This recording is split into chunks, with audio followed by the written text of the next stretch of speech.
All right, welcome in everyone. I am absolutely thrilled to have you here for today's explainer because we are exploring something that is honestly just fascinating and universally relevant. We're taking a deep dive into the architecture of natural calm. We're going to unpack exactly how stepping into nature actually physically soothes our biological stress responses and helps us build lasting mental clarity. If you've ever walked outside and just felt your shoulders drop, well, we're going to look at the exact mechanics of why that happens.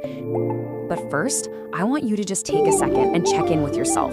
Is your mind feeling crowded? Heavy? Are you constantly jumping from one thought to the very next, managing a million notifications, stressing over yesterday's conversations, planning tomorrow's tasks? It feels like your brain is just sprinting on a treadmill that literally won't turn off, right? That heavy, chaotic, overwhelmed feeling, sadly, that's the baseline for so many of us right now. Okay, let's dive into this. Part 1, healing the crowded mind. The release valve for your thoughts. Think of this as the breathe in, breathe out phase of our journey together.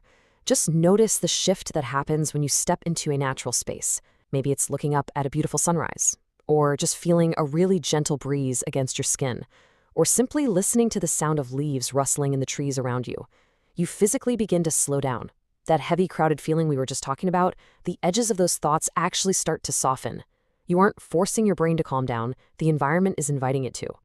Section 2, the brain's natural reset, the science behind the soothing. Because, that softening effect isn't just some unexplainable magic, it is a direct physiological response to our environment. On one side, we have our modern baseline, this heavy state of constant stimulation in a super crowded, chaotic internal environment. But on the other side, we have the brain break. When you're around greenery and open spaces, you are giving your brain a much-needed break from that endless loop of demanding stimuli. You're moving from a state of constant mental taxation into a steady external state of open space.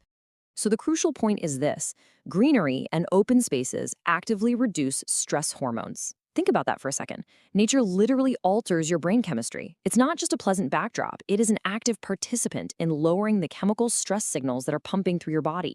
By simply existing in an open, natural environment, your brain registers safety, and it begins to drop those stress hormone levels right back down to a manageable baseline. And how does it actually pull off this drop in stress hormones? Through grounding sensory inputs. Things as simple as watching the sunrise, listening to the birds chirp, or, honestly, just taking a moment to feel the fresh air on your face. These very simple, incredibly accessible sensory experiences are the exact mechanisms that pull our brain out of the trap of overstimulation. They give your nervous system something concrete, something rhythmic, and most importantly, something safe to latch onto. Section 3, mindfulness.